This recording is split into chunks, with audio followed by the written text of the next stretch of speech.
그런 은혜가 넘칠 때가 여러분 자연 환경과 많은 만물을 보십시오. 하나님의 위대하심을 절로 찬양하지 않을 수도. 그런데 오늘 본문에도 시편 기자는 이야기합니다. 뭘 이야기합니까? 1절과 9절의 말씀에 동일한 말씀이 나왔습니다. 여호와 우리 주여, 주의 이름이 온 땅에 어찌 그리 아름다운지요. 시편 기자 다윗은 뭐라고 이야기합니까? 자기 평생에 살펴봤는데 가장 아름다운 이름이 누구의 이름이라? 주의 이름이라는 사실을 알게 되었다고 고백하고 있습니다. 세상의 그 어떤 사람의 이름보다, 세상의 어떤 짐승의 이름보다 누구의 이름이? 주 여호와 하나님의 이름이 얼마나 아름답고 보배롭고 귀한지 스스로가 고백하며 하나님 앞에 찬양을 부르는 시편이 시편 8편이라는 사실을 알고 1절의 말씀에 더 가보니까 주의 영광이 뭘 덮었다고 이야기합니까? 하늘을 덮었나이다. 여러분 주의 영광이 온 하늘 가운데 가득하다고 다윗은 고백합니다. 그러면 다윗이 언제 하늘을 바라봤을까요? 그렇죠. 시련과 고통 가운데 있을 때도 그렇지만 다윗이 목동 시절에 여러분 늘 하늘의 별을 바라봤어요. 하늘을 바라봤어요. 왜? 양을 지키면서 그가 수많은 일들을 감당했는데 그곳에서 늘 초원 가운데 앉아서 뭘 쳐다보며 하늘을 바라보며 하나님의 위대하심과 하나님의 높으심을 찬양하지 않았습니까? 사랑하는 성도 여러분, 여러분도 가끔 하늘을 바라보시기를 바랍니다. 그러면 우리는 하나님의 위대하심과 하나님의 그 일하심을 우리가 스스로 느낄 수 있을 정도로 하나님께서 얼마나 모든 것을 잘 다스리셨는가. 그래서 여러분 3절의 말씀에도 이렇게 이야기합니다. 주의 손가락으로 만드신 주의 하늘과 주께서 베풀어 주신 달과 별들을 내가 봅니다. 왜요? 천지 만상을 누가 만드셨죠? 하나님께서 만드셨던 그 창조주 하나님, 모든 것을 다스리는 그 하나님, 내가 영광을 돌리기를 원합니다. 이런 마음으로 서 있는 다윗의 그 신앙의 모습, 오늘 우리의 모습이 되었으면 좋겠다. 여러분이 어디라 가든 늘 하나님의 은혜, 하나님의 영광을 찬양하는 그런 모습들로 하나님 앞에 서 있기를 주님의 이름으로 부탁을 드립니다. 그곳에 영광의 빛이 비춰지지 않을까. 여러분이 하나님을 찬양할 때, 여러분이 하나님을 감사할 때, 그리고 하나님께서 행하신 일들을 바라볼 때 여러분 그곳에 하나님께서 영광의 빛을 또 비춰내는 놀라운 역사가 일어나게 될 줄로 믿으시기를 바랍니다. 그뿐이 아니 오늘 본문의 말씀을 보니까 하나님은 누구의 찬양을 받으십니까? 2절의 말씀을 보십시오. 주의 대적으로 말미암아 어린 아이들과 젖먹이들의 입으로 권능을 세우시며 이는 원수들과 보복자를 잠잠하게 하려 하시니이다. 여러분 많은 사람도 있는데 특별히 누구를 통하여? 오늘 보십시오. 주의 대적으로 말미암아 누구를 통하여? 어린 아이들과 젖먹이들의 입으로 권능을 세우시며, 다시 말하면 그 어린 심령들이 누구를 찬양한다는 거예요? 하나님 여호와를 찬양한다는 거예요. 여러분 젊은이뿐만 아니라 늙은이 많은 사람들이 있지만 오늘 어린 아이들을 통하여 영광을 받으신 그 하나님의 모습을 우리는 기대해야 되지 않겠는가? 여러분 늘 기도하기를, 여러분 우리 주의 학교 학생들이 그 입속에 여러분 세상의 노래가 아니라 누구의 노래? 하나님을 찬양하는 노래가 가득 찬다고 한번 생각해 보십시오. 어릴 때부터 하나님을 찬송하며 어릴 때부터 예수 사랑하심을 성경에서 배웠네, 이런 찬양을 한다고 한번 생각해 보십시오. 얼마나 하나님께서 기뻐하시고, 저도 어릴 때부터 교회 다니면서 그런 찬양으로 단련되었으니 이 자리에 있게 된 줄로 저는 믿습니다. 그러니 어린아이부터 젖먹이부터 들려지는 그 찬양의 소리가 하늘의 영광의 소리가 되는 놀라운 일들이 일어날 수가 있다는 사실을 오늘 시편은 우리에게 말씀해 주고 있는 것입니다. 그래서 첫 번째는 뭡니까? 창조주 되신 하나님을 찬양하고, 또 두 번째 번째는 어린 영혼들이 하나님을 찬양하며, 또한 왜 우리가 하나님 앞에 감사하는가? 오늘 4절과 5절의 말씀이 그 말씀입니다. 4절과 5절의 말씀을 한번 읽어보십시다. 시작. 사람이 무엇이기에 주께서 그를 생각하시며 인자가 무엇이기에 주께서 그를 돌보시나이까? 그를 하나님보다 조금 못하게 하시고 영화와 종기와 간을 씌우셨나이다. 왜 인간이 하나님을 찬양할 수밖에 없는가? 왜 사람이 하나님 앞에 높임을 드릴 수밖에 없는가? 다른 이유가 아니라는 거예요. 그 이유는 오늘 본문의 말씀처럼 하나님께서 우리를 생각해 주시기 때문이죠. 하나님의 관심은 어디에 있는가? 여러분, 오늘 성경은 이야기합니다. 누구에게?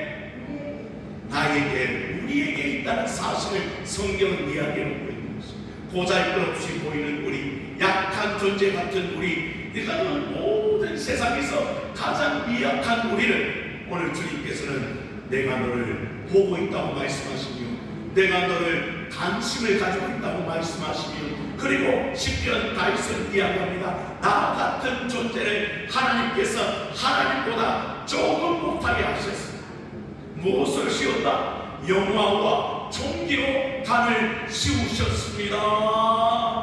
왜 그렇게 하십니까? 한번 따라봅니다. 하나님은 나를, 좀 더 큰 소리로, 하나님은 나를 사랑하시기 때문입니다. 아멘입니까 여러분? 그 어떤 존재보다, 그 어떤 세상에 여러분 만물보다 누구를 사랑하신다고요? 나를 엄청 사랑하신다. 그래서 관심이 있어서 그 머리에 종기와 영화로 간을 씌워주시는 그런 놀라운 은총이 있다는 사실 앞에 우리가 하나님 앞에 얼마나 감사해야 되는지, 저도요 날마다 새벽 기도하면서 깨닫는 게 있어요. 나 같은 사람 하나님께서 이 기도의 자리에 있게 하시고 예배 자리에 있게 하시고 나 같은 사람을 통하여서도 하나님께서 영광을 받으시기를 원하시니 얼마나 감사한 일입니다. 자다가도 깨어보면 하나님 나 같은 사람도 이렇게 쓰신다고 하시니 감사합니다. 절로 찬양이 나오고 절로 감사가 나오고 하나님 앞에 영광을 돌리는 마음들이 나오는 것을 느낄 때가 얼마나 많은지요. 사랑하는 성도들이요, 여러분 그런 마음으로 신앙생활을 하고 있지요? 그런 감사로 하나님 앞에 나아가고 있지요? 나 같은 사람도 쓰시니 얼마나 감사한가. 교회도 마찬가지입니다. 우리 동신재단을 하나님께서 그토록 사랑하셔서 지켜주시고 보호해주시고 이 교회를 통하여 영광을 받으시기를 원하신다는 사실 앞에 우리가 얼마나 하나님 앞에 감사한지, 이것도 감사, 저것도 감사, 모든 것이 하나님의 은혜인 줄로 믿으시기를 바랍니다. 이 다윗은 그 지금 고백하고 있는 것, 나 같은 사람도 찍으셔서 선택해 주셔서 이렇게 만들어 주시고 도와주시니 감사합니다. 그리고 나 같은 사람들을 통하여 하나님께서는 천지 만물을 다스리겠다고 말씀하시나요? 그렇죠. 그 말씀이 뭡니까? 6절 2절 주의 손으로 만드신 것을 다스리게 하시고, 누구를 통하여? 나를 통하여 하나님께서 이 천지 만물을 다 다스리겠다고 말씀하시고, 여러분 하나님 우리를 창조하실 때 말씀하셨잖아요. 생육하고 번성하라, 모든 만물을 뭐하라? 충만하게 거하지만 다스리라고 이야기하셨어요. 그러니 여러분 만물의 영장이 누구입니까? 사람인 거예요. 그리고 그 사람을 통하여 하나님께서는 모든 천지를 다스리게 하셨다는 사실을 얼마나 감사한지 모릅니다. 그 종류가요, 그 다음에 나오잖아요. 7절과 8절에 모든 짐승과 모든 것들을 하나님께서 사람의 손에 위탁하셨다는 사실을 알게 되는 것입니다. 그게 누가 알았다고요? 다윗이 알았고 지금 누가 알고 있습니까? 우리가 알고 있습니다. 사랑하는 성도들, 그래서 여러분을 통하여 하나님 하실 일이, 좀 더 크게 여러분을 통하여 하나님은 하실 일이 있습니다. 자꾸 나이가 많다고 그렇게 하지 마요. 여러분 나이에 상관이 없어요. 제가 이야기하잖아요. 여러분 80세의 모세를 사용하신 하나님, 그 하나님께서 오늘 누구를 사용하시기를 원하신다? 그래서 여러분 한 사람 한 사람이 얼마나 소중한지 몰라요. 그래서 여러분이 한 사람 한 사람이 교회를 이루어서 정말 하나님 합당한 일들을 감당할 때에도 하나님께서 역사하실 것을 우리가 보게 되고, 그리고 여러분들이 여러분 하나님의 일을 감당하면요 많은 사람들이 그것을 보면서 주께로 또 돌아오는 그런 일들이 일어나게 될 줄로 믿으시길 바랍니다. 그래서 나 한 사람이 얼마나 소중한지, 여러분 나도 소중하지만 그 옆 사람도 소중합니다. 얼마나 귀한지 한 번 더 칭찬해 주시기를 합니다. 당신도 소중한 존재입니다. 시작. 얼마나 소중한지. 그래서 제가요 늘 기도할 때 제가 이름을 부르며 기도한다니까요. 여러분 새벽에 이름 부르며 기도할 때 얼마나 감격이 오는지 몰라요. 한 사람 한 사람 영혼들이 얼마나 귀하고 축복되는지, 그리고 여러분의 자녀들을 위해 기도할 때도 얼마나 감사한지, 여러분 그런 은혜가 우리 교회에 가득한 줄로 믿습니다. 그래서 여러분 우리는요 결국에는 누구를 찬양해야 된다? 하나님 여호와를 찬양해야 된다. 그 이름이 온 땅에 어찌 그리 아름다운지. 그래서 그 하나님을 찬양하고 그 하나님께 영광을 돌리고 그 하나님이 원하시는 일들을 감당한다면 우리 교회뿐만 아니라 여러분의 삶도 하나님께서 놀라운 은혜와 축복을 허락해 주실 줄로 믿으시길 바랍니다. 그런 은혜가 우리 교회와 여러분 가정에 가득하다면 여러분 우리는요 늘 주신 사명을 감당해낼 수 있는 줄로 믿습니다. 왜요? 주님이 주신 그 은혜가 너무 커서, 근데 그 주신 그 일들이 너무 커서 얼마나 우리가 그 일들을 감상하며 나아갈 때 하나님께서 이루신 일들을 우리가 행하는 놀라운 일들이 여러분을 통하여 이 땅 가운데 나타나게 될 줄로 믿으시고, 오늘 이 밤에도 이 말씀을 붙잡고 하나님 오로지 누구에게만 영광, 하나님께만 영광이 되게 하시고 늘 우리 성도들이 찬양으로 살아있게 하시고, 그리고 우리 주신 그 모든 일들을 잘 감당함으로 말미암아 하나님이여 이 땅에 누구의 이름이 높아지기를 여호와 하나님의 이름이 힘을 받는 그런 역사가 여러분을 통하여 이 교회를 통하여 반드시 드러나게 될 줄로 믿으시기를 바라고, 오늘도 말씀을 붙잡고 한번 주님 앞에 기도하십시다. 하나님 그러한 은혜가 이 땅 가운데 임하기를 원합니다. 주여 도와주시옵소서. 우리 주여 한번 크게 부르짖고 합심하여 말씀을 생각하며 기도합니다.